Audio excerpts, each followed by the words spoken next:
చిత్తూరు జిల్లాలో మదనపల్లో లేకపోతే పూతలపట్లో ఉన్నటువంటి మీరు యూకేకి వెళ్ళారు. అక్కడికి వెళ్ళి హ్యాపీగా మీరు కెరీర్ని బిల్డప్ చేసుకోకుండా అనవసరంగా ఈ పాలిటిక్స్, సామాన్యుల భాషలో చెప్పాలంటే ఈ పెంట పెట్టుకోవటం అవసరమా? Right, I want to correct. నేను పూతలపట్లో లేను, మాది మదనపల్లి కాదు, నాది తిరుపతి. ఓకే. సో పాలిటిక్స్ అనేది నేను రావాలని అనుకొని ప్లాన్ చేసి వచ్చింది కాదు.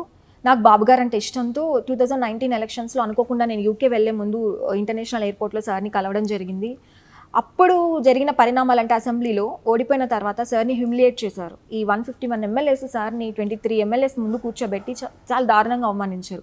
అది నా మనసులో బలంగా నాటుకుపోయింది. అంటే నాకు బాధేసింది, నేను కన్నీళ్ళు కార్చాను ఆ సిచ్యుయేషన్ చూసి. ఓన్లీ చంద్రబాబు నాయుడు గారు కాబట్టి ఆ హ్యూమిలియేషన్ తట్టుకున్నారు.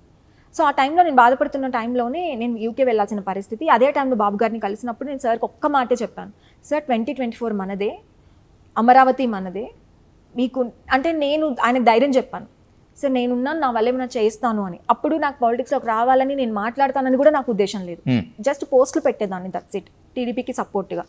దెన్ ఇమీడియట్గా నేను యూకే వెళ్ళిన తర్వాత కరోనా రావడం, జగన్మోహన్ రెడ్డి గారు చాలా దారుణంగా కరోనాని తక్కువ చేసి, అంటే పారాసిటమాల్తో పోతుంది, లీచింగ్ పౌడర్ అంటే పోతుందని చాలా తక్కువగా మాట్లాడటం, అండ్ ఆయన సీఎం లెవెల్లో దాన్ని పరిష్కారం వైపు చూపించకపోవడం, అలాగే ప్రజావేదిక కూల్చడం, దెన్ చంద్రబాబు నాయుడు గారి ఇంటి పైన జరిగిన దాడి, అంటే ఫ్లడ్స్ వచ్చినప్పుడు నివాసం ఖాళీ చేయాలి, కరకట్ట మీద అక్రమంగా కట్టుకున్నారని చెప్పి దాడులు చేయడం, ఇలా సీరీస్ ఆఫ్ ఈవెంట్స్ రాష్ట్రంలో జరిగినప్పుడు నాకేమనిపించిందంటే, ఒక ఎక్స్ చీఫ్ మినిస్టర్కి సుదీర్ఘ రాజకీయ చరిత్రను బాబు గారికి రక్షణ లేకపోతే, ఆయన ఉండటానికి ఒక ఇల్లు లేకపోతే మన పరిస్థితి ఏంటి?